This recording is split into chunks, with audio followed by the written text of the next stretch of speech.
That's great. Now I hear it. Let's join them. I don't do anything like that. No forzando yet.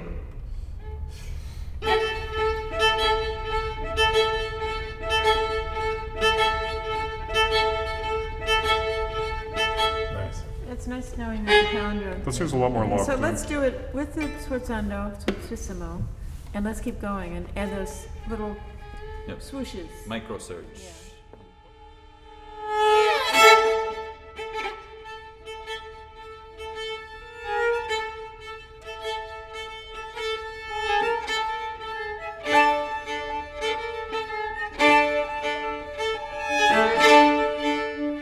We are a quartet that has been around for a number of years, but at the same time we're still seeking out new composers and new modes of expression and new ways of presenting music. This sounds great, and I think what's, to me the next thing to address is that starting in measure 11. One of the ways that we find ourselves really engaging with composers of today is through the Lydian String Quartet Commission Prize.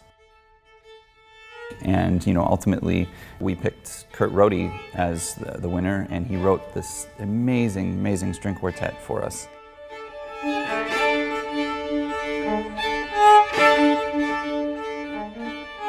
So the piece is called Treatises for an Unrecovered Past. It's about things that are left behind and then gathered up and re-examined. Musical things that are looked at almost, but not completely, out of the original context of what they were they originally formed in. Yeah, that sounds good.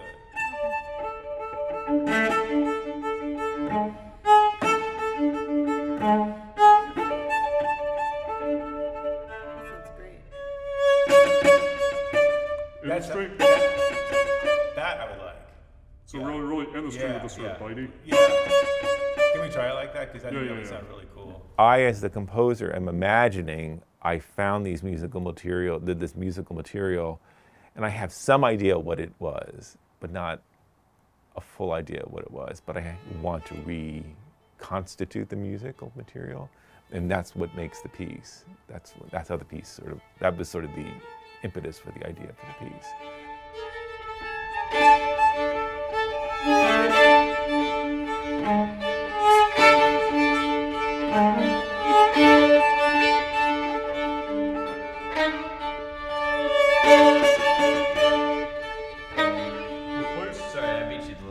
The place I'm always uncertain if we're meeting up on a downbeat is actually the previous. It's anybody's guess as to exactly what a dead composer intended for a certain passage. With a living composer, you can ask them, and you can really understand. And a lot of times, through collaboration, we come up with new solutions and find new ways of enhancing the musical work. I had a question. Okay. You want me to repeat this once, but do you only mind? Repeat measure only once, violoncello will go on. So do you want me to go? Isn't that what you've been doing? No, I've just been holding it. Because the repeated measure is the subito thing. It doesn't have a crescendo. Okay. What do you want me It's to funny do? because I had not thought of that consideration of the I gotcha. You got me. I didn't want the hairpin into it, so yes, it's going to be sostenuto. Just a long note. Okay. But with Kurt, I mean, we know we have a sense of his knowing exactly what he wants. He has changed a few things for us, just things that made it easier for us in all the difficulty, and that kind of collaboration is very. It feels very creative. It feels as though we're part of a creative team. So the whole thing about this transition from the end of this previous movement is that there's leftover stuff just sort of hanging around, just leftover sound, and you're just almost trying to shed yourself of it before you get into this extended chant loop, and it's basically a passacaglia that's just disassembled and then reassembled and then disassembled and then reassembled. So we didn't even know that in the second movement there is a passacaglia, which implies a passage of music that repeats, and then that there are variations on that. 118? I'll play my,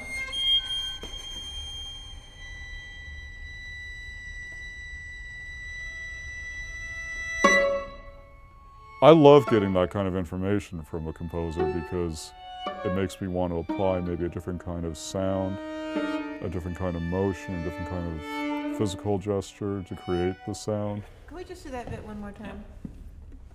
And this is the first, right there with the glissandos is the first variation. of it. Okay, yeah.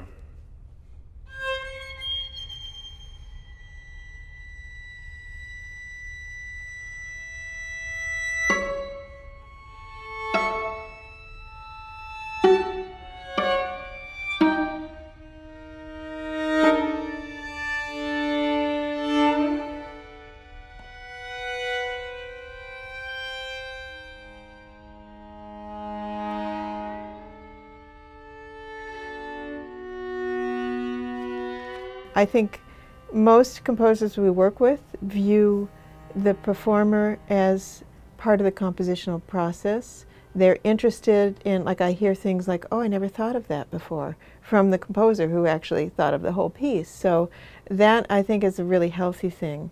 He's really created, he's given birth to a child, and that child has many possibilities. There's many things, many directions, many ways of expressing different ideas. Can I just ask you a sort of philosophical question? Yeah.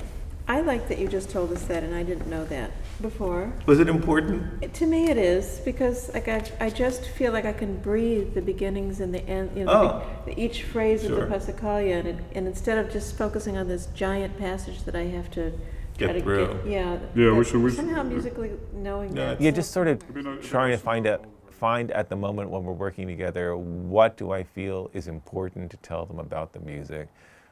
That's sort of,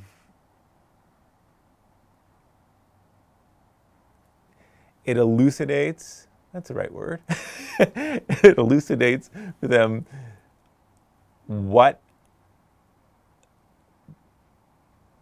the meaning, without spelling it out exactly. I don't want to like give them all the information because I want the piece to be theirs. And then, because I remember writing this on a very cold day in Cambridge, I think it was 1 degree, and I went running and I got exposure on a 6-mile run. It was foolish, and I ran along the river too, so it was really windy and treacherous. But I came back and I'm like burning, because you know that's what happens when you get that type of frozen burn. And I just happened to put on some Jimi Hendrix.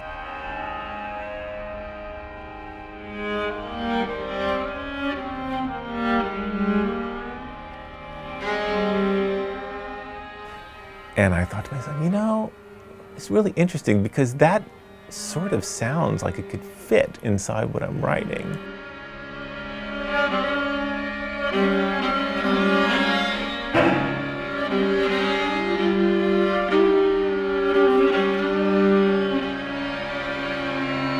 I find the Hendrix, I'm imagining it really not being in the context of someone sitting down listening to Hendrix, but here all of a sudden this music, which sounds vaguely familiar, is in the middle of a string quartet, and as much as it could possibly be recognized and has a place in the quartet, it sort of recedes. You know, it's found and then it's forgotten or lost and left. It becomes a remnant. That brings us The to, Jimi Hendrix thing. that's right. So Jimi Hendrix is essentially variation 4. It is correct. Variation 4. Uh-huh. Oh, that is very cool. And so the variation 4 is in 2 parts, but elucidating just enough Similar to variation 2, where so that they variation 2, know I that give you the first half part of what I originally wanted can then be filtered and interpreted by them with what they bring to the piece. Because it's really, once I'm done with the piece, it's their piece. It's whoever's playing the piece, that's their piece. And it's very hard to accept, but it's really true. It's not my piece anymore. I did what I was going to do, and that's it. You know, they have to they're making the piece.